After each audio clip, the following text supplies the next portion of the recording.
অল্প বৃষ্টিতে Silchar national highway point সহ শহরের বেশ কিছু এলাকা কৃত্রিম বন্যায় প্লাবিত। নরক যন্ত্রণায় বসবাস করছেন শিলচরের জনগণ। প্রাণীর ঝুঁকি নিয়ে গাড়ি চালক সহ স্থানীয়রা জলের মধ্য দিয়ে যাতায়াত করতে বাধ্য হচ্ছেন।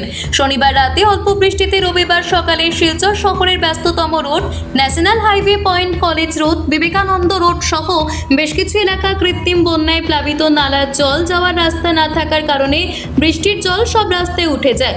এ কারণে ভুক্তভোগী স্থানীয় জনগণ সহ গাড়ি চালকেরা প্রাণের ঝুঁকি নিয়ে জলের মধ্য দিয়ে যাতায়াত করতে বাধ্য হন তারা। স্থানীয় জনগণের দাবি, প্রশাসনের পক্ষ থেকে অতি সত্বর এই জমা জলের সমস্যার সমাধান না করলে যে কোনো মুহূর্তে জলের মধ্যে পারাপার হওয়ার সময় বড় ধরনের বিপদ হয়ে যেতে পারে।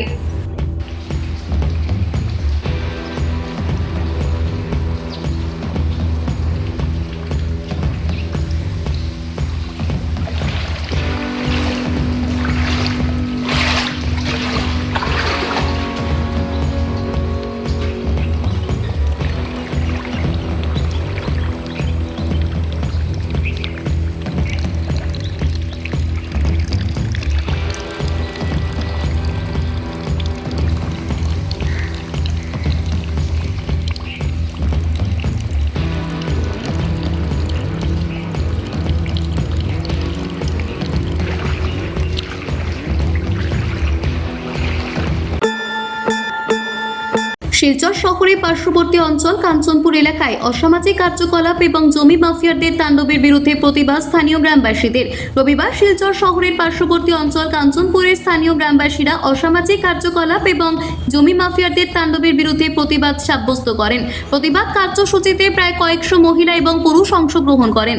সংবাদ মাধ্যমের সাথে কথা বলতে গিয়ে প্রাক্তন আঞ্চলিক পঞ্চায়েত মৃণাল দাস এবং জিপি সভানেত্রী অনুরাধা দাস সহ স্থানীয়রা জানান, বিগত কিছুদিন যাবৎ কাঞ্চনপুর এলাকায় অসামাজিক কার্যকলাপ এবং জমি মাফিয়াদের ত্রাসে আতঙ্কিত স্থানীয় গ্রামবাসীরা। তারা আরও বলেন, শিলচরের কুখ্যাত জমি মাফিয়া অরবিন্দ দাস, ব্লক কংগ্রেসের সম্পাদক সুব্রত দাস, শিলকুড়ি অঞ্চলের সুখপুর দাস সহ বেশ কিছু দুষ্কৃতিকারীদের তাণ্ডবে রাতের ঘুম চলে গেছে স্থানীয়দের এবং জমি মাফিয়া অরবিন্দ দাসের ভাতিজা চুরির ঘটনার সাথে জড়িত রয়েছে। কিছুদিন আগে অরবিন্দ দাসের ভাতিজা গাঙ্গু দাস কাঞ্চনপুর এলাকায় চুরি করার সময় স্থানীয় জনগণরা আটক করে থানায় সমঝে দেয় এবং বিভিন্ন সময় জমি মাফিয়া অরবিন্দ দাস ফোনের মাধ্যমে গ্রামের অসহায় মানুষকে হুমকি ধুমকি দিয়ে থাকে। প্রায় সময় কুখ্যাত জমি মাফিয়া অরবিন্দ দাস কাঞ্চনপুরের বেশ কিছু স্থানীয়দের বিরুদ্ধে ভুয়ো খবর প্রচার করছে বলে জমি মাফিয়াদের বিরুদ্ধে তাদের কাছে অনেক তথ্য রয়েছে।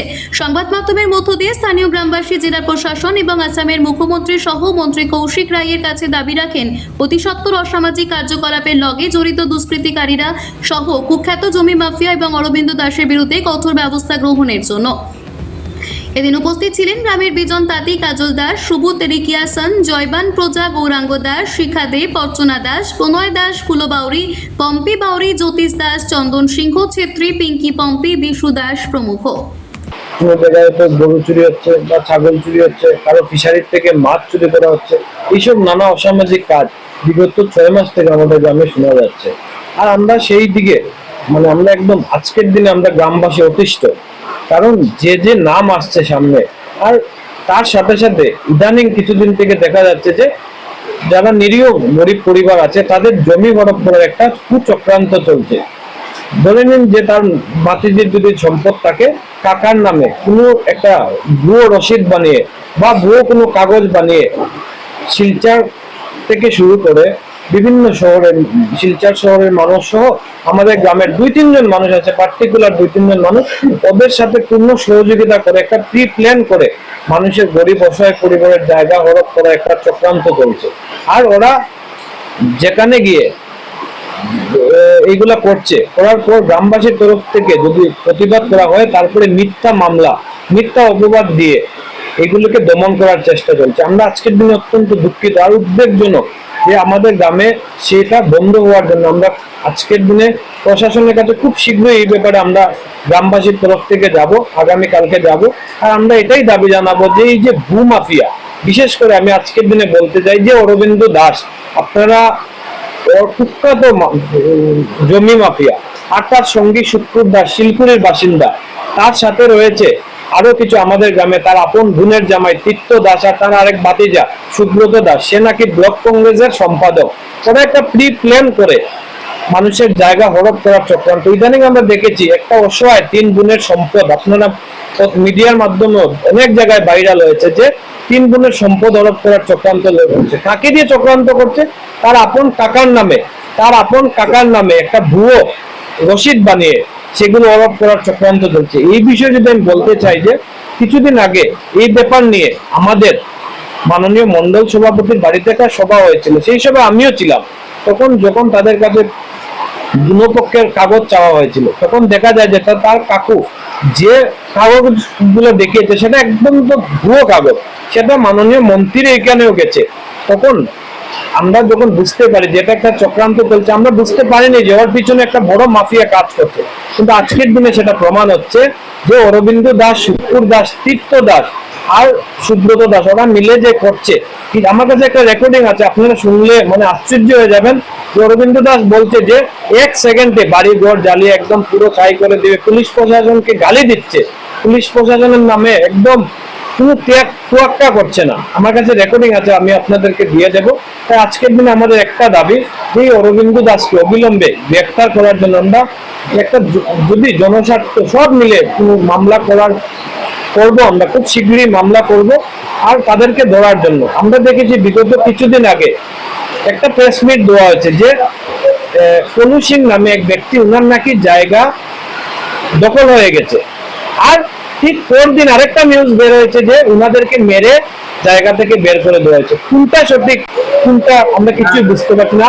তার পিছনে সম্মানিত জিপি সভাপতির নাম জড়িয়ে দিয়েছে যে জিপি সভানেত্রী নাকি এই জায়গায় দাঁড়িয়ে, এই জায়গায় চেয়ারে বসে উনি এই জায়গা দখল করার জন্য সহযোগিতা করবে। আশ্চর্যের ব্যাপার, আমাদের এই গ্রামে কত মানুষ, এই গ্রামের কেউ জানি না।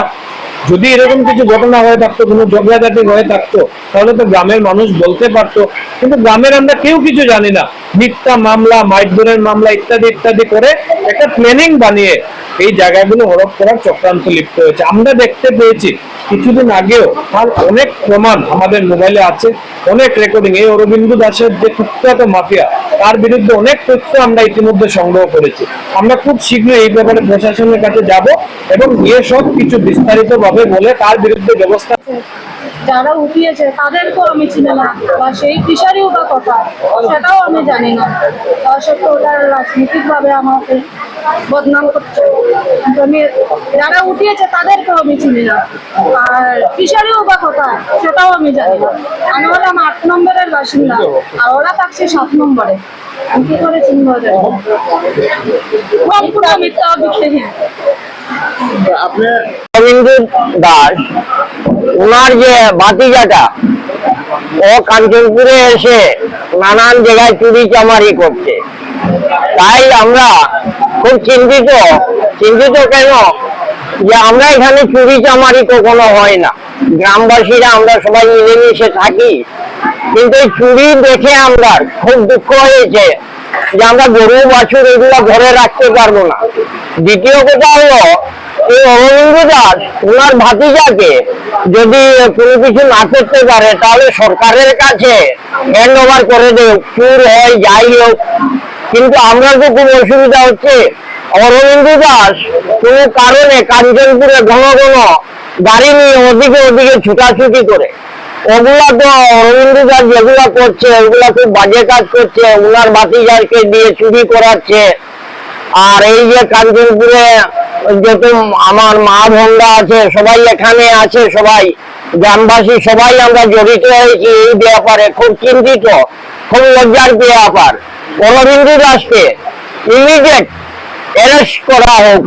আমরা গ্রামবাসীরা ওইটা করছি, প্রতিবাদ করছি। ঈদে মিলাদুন্নবী উপলক্ষে বাগাডহর ঈদগাহে বিরাট হামদ এবং নাতে রাসূল মেহফিল। আসছেন আন্তর্জাতিক নাথকা সুলতান রেজা কাদেরি। হযরত মুহাম্মদের 1500তম জন্মদিবস উপলক্ষে বাগাডহর ঈদে মিলাদুন্নবী উদযাপন কমিটির ব্যবস্থাপনায় আগামী 26শে সেপ্টেম্বর শুক্রবার এক বিরাট হামাদ ও নাতে রাসূল মেহফিলের আয়োজন করা হয়েছে। এদিন মেহফিলটি অনুষ্ঠিত হবে বাগাডহর ঈদগাহ ময়দানে। রাত 8টা থেকে শুরু হয়ে রাত 1টা পর্যন্ত চলবে। এদিনে মেহফিলের সভাপতিত্ব করবেন শাহ মাহাফুফি মাওলানা মবরুর আহমেদ বড় ভূঁইয়া বাগাডহরে। বিশেষ আকর্ষণ হিসেবে উপস্থিত থাকবে নাগপুর থেকে আগত আন্তর্জাতিক খ্যাতিসম্পন্ন নাগখা সুলতান রেজা কাদরি। এছাড়াও বরাক উপত্যকার সুনামধন্য নাগখাগণ অংশগ্রহণ করে পবিত্র আসরকে আলোকিত করবেন। আয়োজক কমিটির পক্ষ থেকে জানানো হয়েছে, এই মাহফিল শুধু একটি ধর্মীয় অনুষ্ঠান নয়, বরং ইসলাম এবং রাসূল প্রেমীদের মিলন মেলায় পরিণত হবে। সংবাদ মাধ্যমের মাধ্যমে সকল ইসলাম প্রেমী আশিকদের প্রতি আন্তরিক আমন্ত্রণ জানানো হয়েছে, যেন সকলে উপস্থিত থেকে পবিত্র মাহফিলকে সফল করে তোলেন। আগামী 26শে সেপ্টেম্বর রোজ শুক্রবার বাগাডোর মসজিদে এক নাতে রসুলের আয়োজন করা হইয়াছে। উক্ত মহফিলে ইন্ডিয়ার বিশিষ্ট নাথা সুলতান রেজা কাদরি এবং বরাক ভ্যালির বিখ্যাত নাথা অকল উপস্থিত থাকিবেন। আপনাদের সবার দাওয়াত রইল। লাভ জিহাদের ঘটনাকে কেন্দ্র করে উত্তপ্ত পরিস্থিতির সৃষ্টি হয় শিলচর অম্বিকাপট্টি এলাকা। ঘটনার বিবরণে জানা যায়, ঝাড়খণ্ডের বাসিন্দা শাহাবুদ্দিন লস্কর বর্তমানে শিলচর কাঁঠাল রোডের এক ভাড়া বাড়িতে থাকেন। বিবাহিত শাহাবুদ্দিন নিজেকে রাজু দাস পরিচয় দিয়ে সোনাই অঞ্চলের বাসিন্দা তথা বর্তমানে টেকর বস্তি এলাকার ভাড়া বাড়িতে থাকা পূর্ণিমা রানী দাসের সঙ্গে দীর্ঘদিন থেকে অবৈধ সম্পর্কে জড়িয়ে রয়েছে। শুক্রবার রাতে বিষয়টি নিয়ে সরব হলেন অম্বিকাপট্টি এলাকার কিছু যুবক। দুজনকে পাকড়াও করে জিজ্ঞাসাবাদ শুরু করেন তারা। এদিকে শাহাবুদ্দিন ওরফে রাজু দাস নিজে স্বীকার করেছে সে রাজু দাস নাম নিয়ে শহরের বিভিন্ন ধর্মীয় প্রতিষ্ঠানের রাঁধুনির কাজ চালিয়ে যাচ্ছে। এদিকে স্থানীয়রা শাহাবুদ্দিনকে গণধোলাই দিয়ে সমঝে দেন পুলিশের কাছে। পরে পূর্ণিমাকেও সদর থানায় নিয়ে যায় পুলিশ। তার নাম হয়েছে সাহেবউদ্দিন। সাহেবউদ্দিন, ঠিক আছে। রাজু দাস নাম দিয়া তোর আইডি কার্ড কে বানাই দেখাই দিন, তার সব বাইরিব তোরে একটু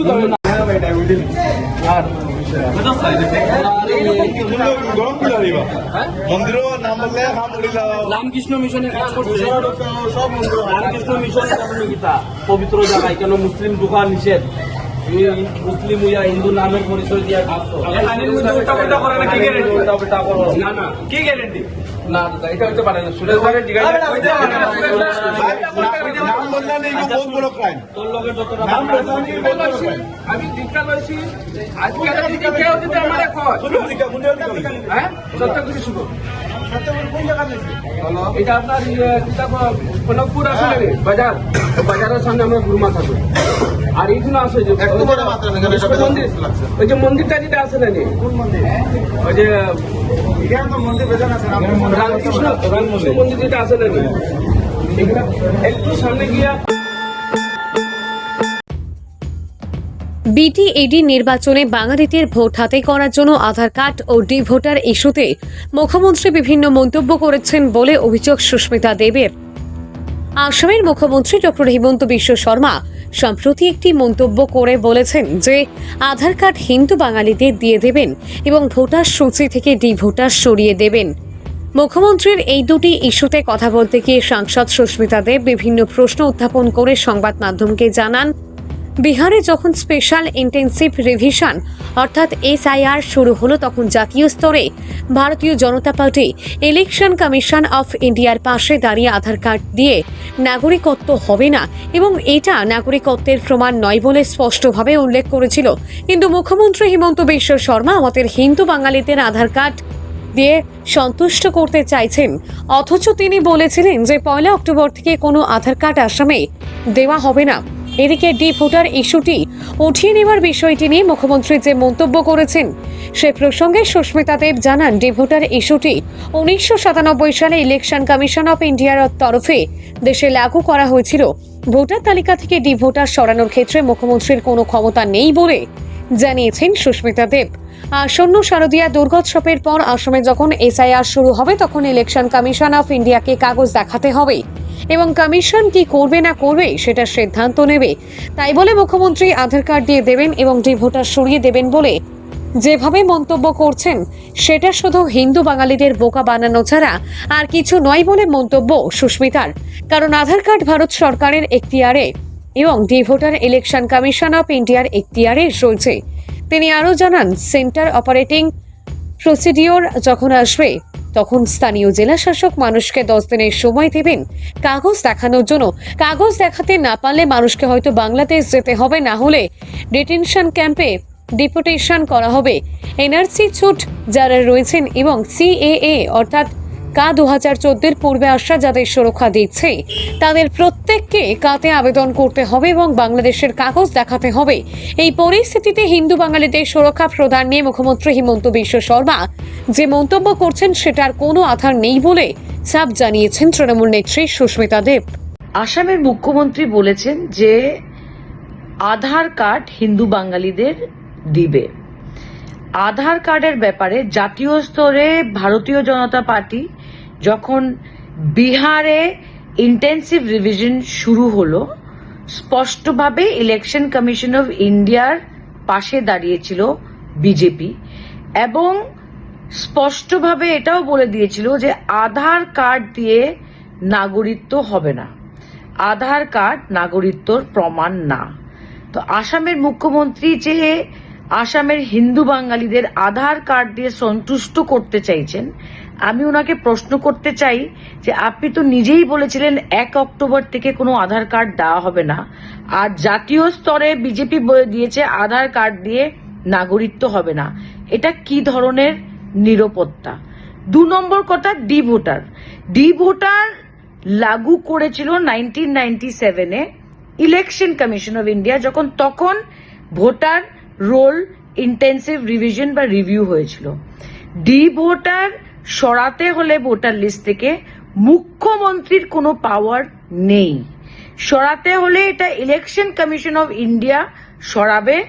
এবং এখন যে ইন্টেন্সিভ রিভিশন হতে চলেছে পুজোর পরে আসামে, ইলেকশন কমিশন অফ ইন্ডিয়া সিদ্ধান্ত নিবে কাগজ দেখাতে হবে। তাই বলে মুখ্যমন্ত্রী যে বলছেন যে ডি ভোটার আমি সরিয়ে দিব, আধার কার্ড আমি দিয়ে দিব, আধার কার্ড তো সেন্ট্রাল গভর্নমেন্টের এখতিয়ারে আর ডি ভোটার হলো ইলেকশন কমিশনের এখতিয়ারে, এইগুলো হলো শুধু হিন্দু বাঙালিদের বোকা বানাবার জন্য। 2 নম্বর কথা, স্ট্যান্ডার্ড অপারেটিং প্রসিজার যখন আসবে, ডিসি 10 দিনের নোটিশ দিবে কাগজ দেখাবার জন্য।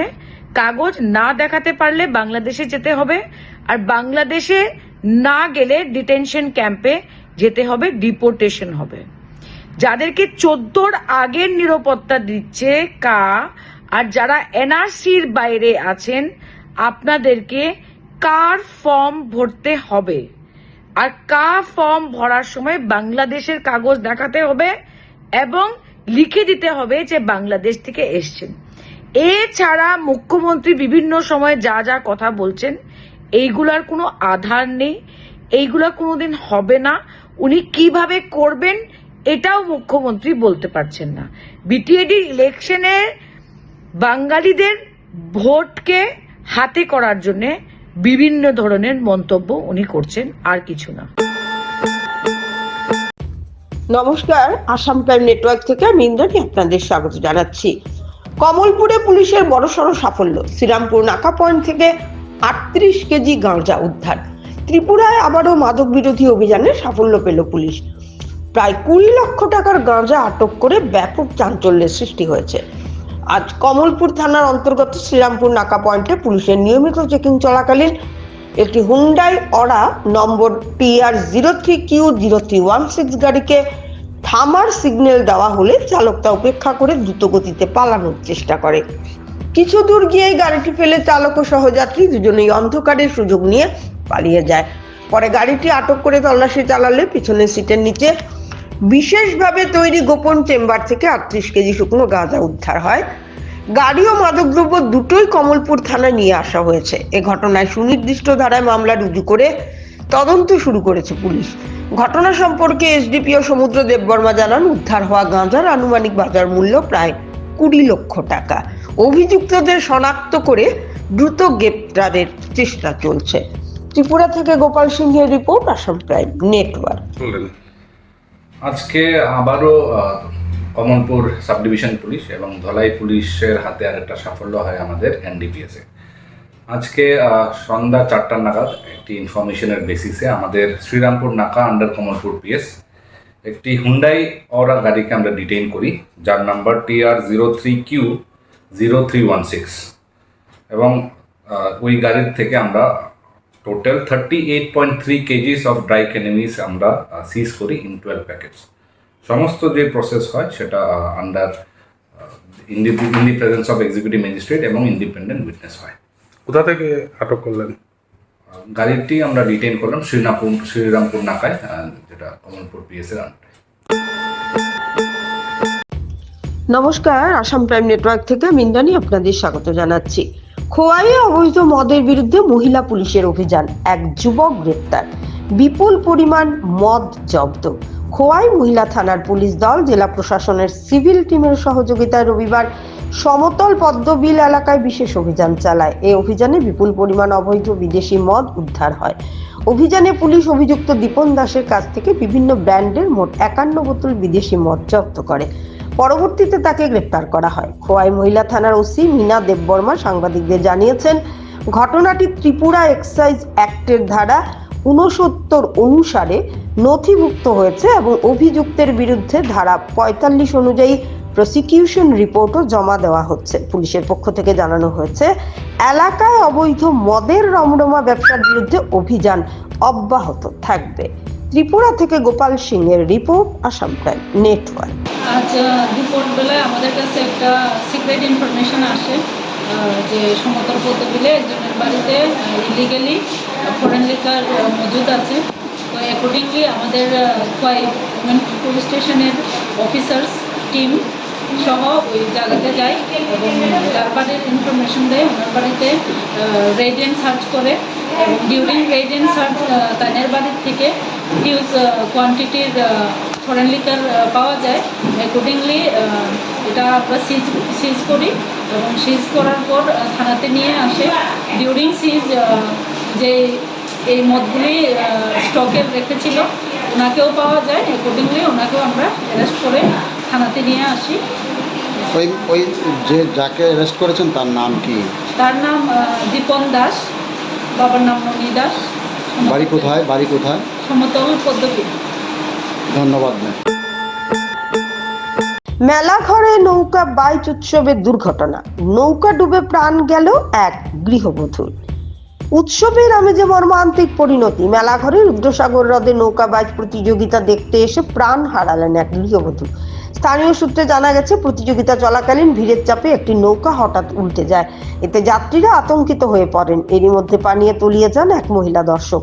দীর্ঘ চেষ্টার পর তাকে উদ্ধার করা হলেও চিকিৎসকেরা তাকে মৃত ঘোষণা করেন। নিহতের নাম রাখি দাস, বয়স 40। তিনি মেলাঘর থানার অন্তর্গত নলছর মায়ারানী এলাকার বাসিন্দা। তার স্বামীর নাম মিলন দাস।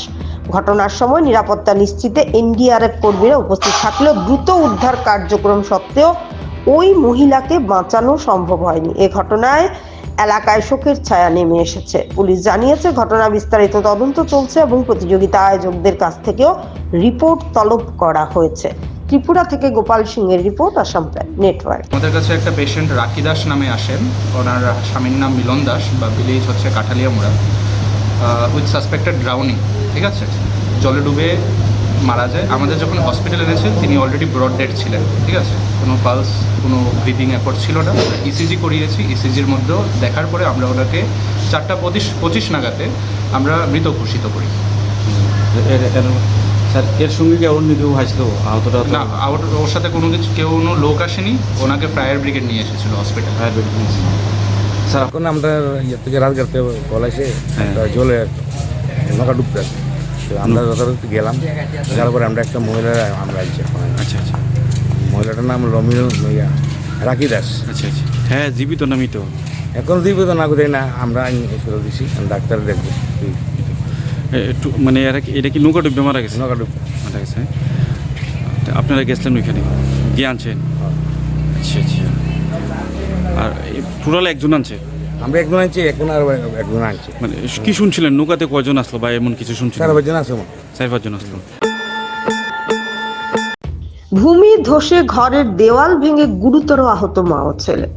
ভূমি ধসের কবলে পড়ে গুরুতর আহত হলেন এক মা ও ছেলে। চাঞ্চল্যকর এই ঘটনাটি ঘটেছে উত্তর ত্রিপুরার তারকপুর গ্রাম পঞ্চায়েতের 2 নম্বর ওয়ার্ড এলাকায়। আহতদের নাম যথাক্রমে শিল্পী রুদ্র পাল ও নীতিশ রুদ্র পাল। পরে স্থানীয় বাসিন্দারা খবর পেয়ে ঘটনাস্থলে পৌঁছে আহতদের উদ্ধার করে প্রথমে কদমতলা সামাজিক স্বাস্থ্য কেন্দ্রে পাঠান। পরে উন্নত চিকিৎসার জন্য দুজনকেই ধর্মনগর জেলা হাসপাতালে রেফার করা হয়। বর্তমানে সেখানে তাদের চিকিৎসা চলছে। জানা গেছে, রবিবার সকালে মা ও ছেলে নিজ ঘরে অবস্থানকালে লাগোয়া টিলা থেকে ভূমিস্খলন হয়। এতে তাদের ঘরের দেওয়াল ভেঙে ভেতরে মাটি প্রবেশ করে। তারা মাটি চাপা পড়ে গুরুতর আহত হন। উক্ত অসহায় পরিবারকে সরকারি সহায়তা করার দাবি জানিয়েছেন স্থানীয়রা। ভানুচন্দ্রের রিপোর্ট, আসাম প্রাইম নেটওয়ার্ক। আমি না সব আইছে আমার ঘরে তখন দেখা গেল তার দুইজন ঘরে তার চুলাটা উঠে আছে, তার ওখানে মাথা ফাটিছে, রক্ত দিকে বাইয়া পড়ে বাম দিকে। তার মারা টানিয়ে বাইর করতে পারেন না, আমরাও গেছি গিয়া বাইর করছি। ওখানে মিষ্টি মিষ্টি নিয়ে গেছে, দোকানে নিয়ে বইয়ার লাগাবাড়ি নিয়ে করছে। কোন নাম্বার তো আছে গাড়ির, গাড়িটা ফোন করি আনো, তো গাড়ি নিয়ে আছে, তাইও গেছে লইয়া কদমতলা। এখানে শুনছি গিয়া রেফার দিচ্ছে ধর্মনগর কোনো হাসপাতাল। মানে মার ছেলে দুইজন আহত হয়েছে। দুজন তারা। নাম কি তোমার? আমার নাম শিল্পী রুদ্র পাল। আর ছেলের নাম? ছেলের নাম নীতিশ কুমার পাল। এটা কত নম্বর ওয়ার্ড? 2 নম্বর। তারাপুর গ্রাম পঞ্চায়েত। গ্রাম পঞ্চায়েত। এটা মূলত কি হয়েছে? টিলা দোষিয়া ঘরের ভিতরে পড়ে গেছে। টিলা দোষিয়া তো পিছনের ওয়াল আছে, পাকার ওয়াল, সব লিয়া লেগে গেছে। এমনি ফায়ার সার্ভিস আইছে না? খেল কদমতলা খেল ফাইনাল ফুটবল ম্যাচে বিজয়ী ফুলবাড়ি দল।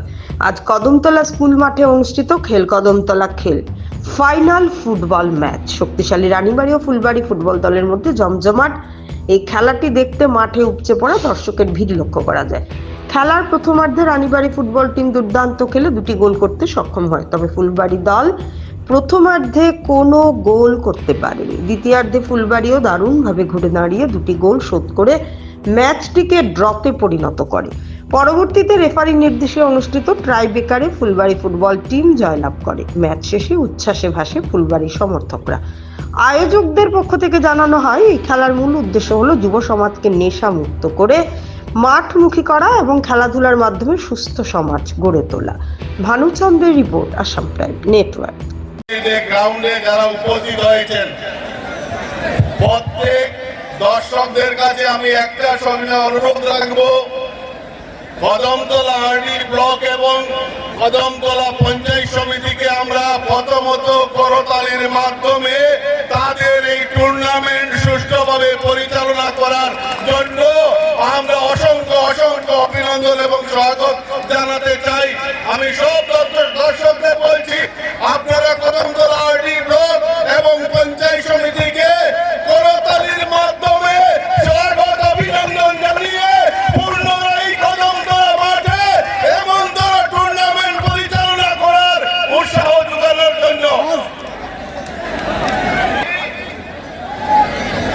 এই প্রথম আমার জীবনে অভিজ্ঞতা হলো যে এত দর্শক, এত উদ্দীপনা, এত উৎসাহ, এত সুশৃঙ্খল ভাবে একটা টুর্নামেন্ট পরিচালনা করতে পারে। গোটা কদমতলা এলাকার জনসাধারণের মধ্যে যে সৌভাতৃত্ব ফিরে এসেছে, যে আন্তরিকতা ফিরে এসেছে, আমাদের মধ্যে আগামী পথ চলার যে দৃঢ় সংকল্প আমরা এই খেল কদমতলা পঞ্চায়েত সমিতি এবং আরডি ব্লকের উদ্যোগে এই মাঠে প্রায় 1 মাস ব্যাপী অনুষ্ঠিত হয়েছে। গোটা টুর্নামেন্ট পরিচালন করতে আপনারা 20-25 হাজারের ভিড় এগিয়ে এসেছিলেন। আমাদেরকে এবছরও আপনারা সহযোগিতার হাত বাড়িয়ে দেবেন, সহযোগিতা করবেন। গোটা জেলারই একদিকে গেলে ফুটবল নিয়ে মাতোয়ারা এই সবুজ মাঠ সাক্ষী থাকবে ফুটবলের অবস্থানের, এই সবুজ মাঠ সাক্ষী থাকবে কদমতলার অবস্থানের। আমরা প্রত্যেককে আবারও ধন্যবাদ জানাই এবং সবার কাছে কোনো জুড়ে নিবেদন করি যে আমাদের খেলাটাকে আপনারা সহযোগিতার হাত বাড়িয়ে দেবেন। যেভাবে 14টা খেলা হয়েছে, 15 নম্বর খেলাটাও যেন সুন্দর হয় তার জন্য আপনারা সহযোগিতা করবেন, যেন ইতিহাসের বুকে, কদমতলার ইতিহাসের বুকে লেখা থাকে 2025 সালের এই ইতিহাস। হয়তো 2025 অনেক কিছু দুঃখজনক ঘটনা নিয়ে এসেছে, কিন্তু আমরা যখন এই 25টা শেষ করব, তখন এই সোনালী মাঠ, এই সবুজ মাঠের যে ভালো স্মৃতিগুলি, সেই স্মৃতিগুলি নিয়ে আমরা 2025 সালকে শেষ করব। আমরা 2025-এর অগণিত দর্শক তাদের আশীর্বাদ নিয়ে আমরা মাঠটা শেষ করব, এই বছরের খেলা শেষ করব।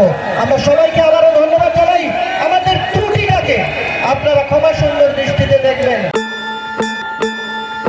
জেলা আদালতের বিচারপতি এবং মহকুমা শাসকের আবাসিকের সামনে অবস্থিত দোকানে সংগঠিত হলো চুরিকাণ্ড। ঘটনা সম্পর্কে বলতে গিয়ে দোকান তথা অমৃত রেস্টুরেন্টের মালিক অমৃত রায় বলেন, প্রতিদিনকার মতো আজও দোকানের কর্মচারী সকালে এসে দোকান খুলে দেখতে পান দোকানের ভেতরে সব উলট পালট রয়েছে। কর্মচারীরা খবর দেন দোকানের মালিককে। খবর পাওয়ার পর দোকানের মালিক দোকানে চলে আসেন। দেখা যায় দোকানের ভেতর দিকে যেখানে রেস্টুরেন্টের বিভিন্ন খাবার প্রস্তুত করা হয় সেখানে ছাদের উপরে টিনের কিছু অংশ কাটা রয়েছে। সেই কাটা অংশ দিয়ে ঘরের ভেতরে প্রবেশ করে যা দোকানে থাকা সিসি ক্যামেরায় ধরা পড়ে। চোর প্রবেশ করার পর সিসি ক্যামেরার লাইন কেটে দেয়। মালিক অমৃত রায় জানান, উনি পরবর্তী সময় ধর্মনগর থানায় খবর দিলে ধর্মনগর থানা থেকে পুলিশ আধিকারিক সহ পুলিশ কর্মীরা চলে আসেন। সিসি ক্যামেরার ধরা পড়া ছবি দেখে পুলিশ প্রশাসনের আধিকারিক জানান, গতকাল লকআপে ছিল এই চোর। লকআপ থেকে বের হয়ে আবার চুরির কাণ্ড সংঘটিত করে। মজার বিষয় হলো, লকআপ থেকে জামিনদারের মাধ্যমে জামিন পেয়ে চোর বেরিয়ে এসে আবার চুরি করলো। সে প্রশ্নই তুলে ধরেছে মালিক অমৃত রায়। ধর্মনগর শহরের প্রাণকেন্দ্রে অবস্থিত কালীবাড়ির সন্নিকটে থাকা অমৃত রেস্টুরেন্টের মালিক অমৃত রায় আরও বলেন, দোকান থেকে কিছুটা দূরত্বে রয়েছে মহকুমা শাসক এবং জেলার বিচারপতি আবাসিক স্থল। এত গুরুত্বপূর্ণ জায়গায় কিভাবে চুরিকাণ্ড সংঘটিত হলো? মালিক প্রকারান্তরে হুঁশিয়ারি দেয় যে এভাবে যদি লকআপ থেকে বেরিয়ে এসেই পুনরায় চুরিকাণ্ড সংঘটিত করে তাহলে কার ওপর ভরসা করবে জনতা? ভবিষ্যতে আইন নিজের হাতে তুলে নিতে পারে বলে আশঙ্কা প্রকাশ করেন দোকানের মালিক। দেখুন বিস্তারিত। ভানুচন্দ্রের রিপোর্ট, আসাম প্রাইম নেটওয়ার্ক। দোকান খোলার পরে তারা দেখলো যে দোকানটা পুরো এলোমেলো, গ্যাস ট্যাস ভাঙ্গা, পিছনে গিয়ে দেখে উপরে টিন উন কাটা সব উপরে। তারপর আমারে ফোন করলো, তা আমি কইলাম যে তারা ভিডিও করে রাখুক। তারা ভিডিও করে তারা রাখছে। রাখার পরে আমি আইলাম, আইয়া যে দেখলাম, দেখার পরে গেলাম থানায়, ইয়াটা এন্ট্রি দিলাম। এন্ট্রি করার পরে তারা প্রশাসন আইলো, আইয়া তারা ইনকোয়ারি করলো। ইনকোয়ারি করার পরে তারা কইছে যে এই যে ব্যক্তি চুরি করছে সে ৫০ দিন লকআপে আছিল। এটা কিভাবে বোঝা গেছে? আমরা যে এসআই আসলো ইনকোয়ারিতে, তাইনিও কইছে। এবং তার গাড়ি ভিডিও ফুটেজটা কোথা থেকে পেল তারা? আমার ভিডিও সিসি ক্যামেরা আছে আমার দোকানে। আমার দোকানে সিসি লাগানো আছে। চোর পিছনের দিকে ঢুকার পরে পিছন তো রেকর্ডিং হয়েছে, সামনে আইয়া সিসি ক্যামেরা অফ করে দিচ্ছে। অফ করার পরে বাকি কাজ করি তো গেছে। তারপরে থানার এসআই আসার পরে তারা দেখলো, দেখে সব ইনকোয়ারি করার পরে বললো এই লোকটা ৫০ দিন ওই থানায় আসছিল লকআপে। ড্রাইভারে কইছে, গাড়ি ড্রাইভারও কইছে এবং থানার এসআইও কইছে এই লোকটা ৫০ দিনও লকআপে আসছিল। আমার একটা প্রশ্ন, লকআপে থাকলে কোর্টে তারা ২৪ ঘন্টার মধ্যে সুপার করে, এরপরে সে আবার বাইরে গিয়ে কীভাবে চুরি করে? আমি এটা প্রশাসনের দৃষ্টি আকর্ষণ করছি। এই ধরনের যদি ঘটতে থাকে তো মানুষ তো একসময় নিজের আইন হাতে নিয়ে নিবে। থানার উপরে ভরসা নাই, কোর্টের উপরে ভরসা নাই। এরকম যদি চোর যদি খুল্লম খোলা ঘুরতে থাকে তো আইন তো পাবলিক হাতে নেই। যেহেতু প্রশাসনই কইতেছে যে লোকটা ৫০ দিন লকআপে আসছিল, হ্যাঁ, আজকে সে বাইরে আবার চুরি করে। আমি মিডিয়া মারফত প্রশাসনে জানাইতে চাই, এইভাবে চলতে থাকে তো আমরা কার উপরে ভরসা করবো?